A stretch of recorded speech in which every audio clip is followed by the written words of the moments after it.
اللہم صلی علی سیدنا محمد وعلی آل سیدنا محمد۔ ان وسائل کو کریں جو لوگ کہتے ہیں تھوڑا بہت، لیکن جو نبی کریم کہیں اس کو پابندی سے کریں۔ اور اس کے علاوہ بھی تم پہ کوئی مصیبت، رزق کا تو ہے ہی ہے، کوئی مصیبتیں تم پہ ہیں، اگر سلسلے میں تم مضبوط ہو، شیخ سے خیانت نہیں ہے، وظیفوں میں خیانت نہیں ہے، اور غیرت شیخ موجود ہے۔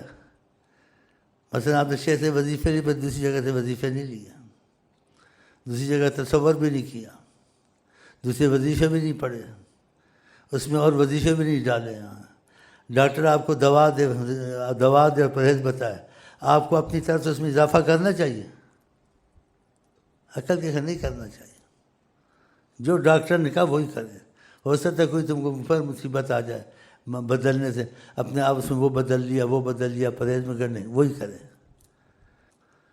ایسے ہی طریقے میں جو وظیفے بتائے وہی پڑھ، اس میں ایک لفظ نہ بڑھائے ادھر ادھر سے، بڑھائے تو شیخ سے پوچھ کے بڑھائے۔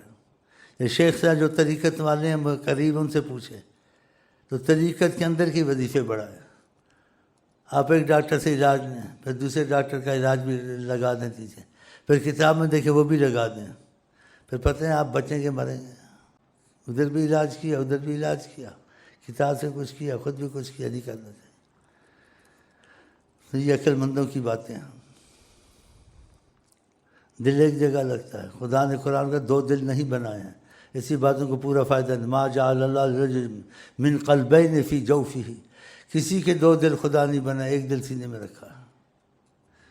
میں نے کہا تم کو میں رستے پہ لگا دوں، موٹی موٹی بنیادی باتیں بتا دوں، تو موٹی موٹی بنیادی باتوں پہ آپ چلے تو آپ کو فائدہ پہنچے گا، اور چلے تو پھر کچھ اور بھی ہو جائے گا، پھر ادھر سے فائدے سے تمہارے ساتھ تعلق ہمارا زیادہ ہوگا جتنا فائدہ تم کو پہنچے گا۔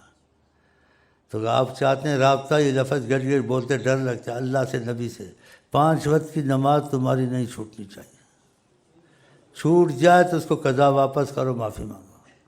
اور وظیفے نہیں چھوٹنے چاہیے کسی وقت، کبھی بھی تھوڑے سے اس میں اضافہ ہو جائے اچھا، نہ ہو اس سے تم میں روحانی طاقت پیدا ہوگی۔ کہاں سے پیدا ہوگی؟ حضرت محمد مصطفیٰ سے۔ ان کی روحانیت کمزور چیز ہے، زبردست چیز ہے، زبردست۔ آپ کو حاوی رہیں گے کچھ نفس پر، کچھ چیزوں پر، لیکن اس میں ایک چیز کا خیال رکھیں، روحانی طاقت آپ کو کس نے دلوائی ہے، رستہ کس نے بتایا، اس کا بھی تو بیچ میں ہوتا ہے نا۔ چلو راضی جی، ہم آپ کو کہتے ہیں السلام علیکم ورحمۃ اللہ وبرکاتہ، آپ کیا کہتے ہیں؟